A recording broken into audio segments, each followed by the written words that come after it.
Fertile period और fertile window, ये क्या होता है? When patient become pregnant. तो फर्टाइल पीरियड किसी भी महिला के लिए क्या होता है? ये यूजुअली क्या होता है, जब पेशेंट में ओवुलेशन होता है, तो यूजुअली ओवुलेशन के 5 दिन पहले स्टार्ट होता है और 1 दिन बाद एंड हो जाता है, और यूजुअली 6 डेज होता है फर्टाइल पीरियड। अब ओवुलेशन क्या होता है? जब किसी पेशेंट को किसी भी पेशेंट की मेंस्ट्रुअल साइकिल में एग रिलीज होते हैं, उसको ओवुलेशन कहते हैं, और इसी में क्या होता है, अगर स्पर्म मीट करता है तो फर्टिलाइजेशन होता है। सपोज मेरे पास एक पेशेंट आती है और उसको 1 जून को महीना आया, मेंसेस आया, तो उसका फर्स्ट डे होता है ये लास्ट मेंस्ट्रुअल पीरियड, LMP।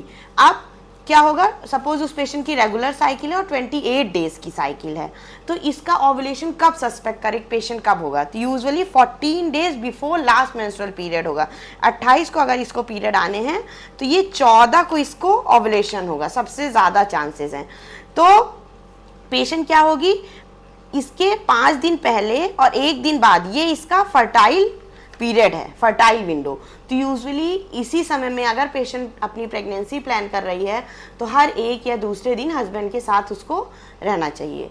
तो ये फर्टाइल पीरियड होता है। अब पेशेंट को क्या क्या सिम्टम्स होते हैं ड्यूरिंग ओवुलेशन?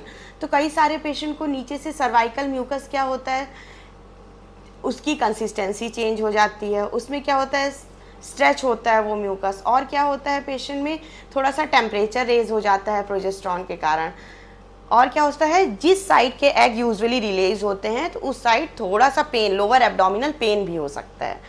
तो फर्टाइल, अगर ये कब की बात कर रहे हैं, जब किसी पेशेंट की साइकिल रेगुलर होगी। अगर सपोज में एक पेशेंट आती है जिसकी साइकिल ही रेगुलर नहीं है, इरेगुलर है, कि कभी उसको 45 दिन में आ रहा है, कभी उसको 30 दिन में आ रहा है, तो पेशेंट में ज़्यादा चांस है, इसमें एग कब रिलीज हो रहा है नहीं पता होता है कि फर्टाइल पीरियड इसका क्या होगा। तो यूजुअली जब उसको मेंसेस हो रहे हैं उसके 14 दिन पहले हम, या जब लास्ट मेंस्ट्रुअल पीरियड है तो 10 to 16 days prior to last menstrual period हम लेते हैं उसको। Thank you.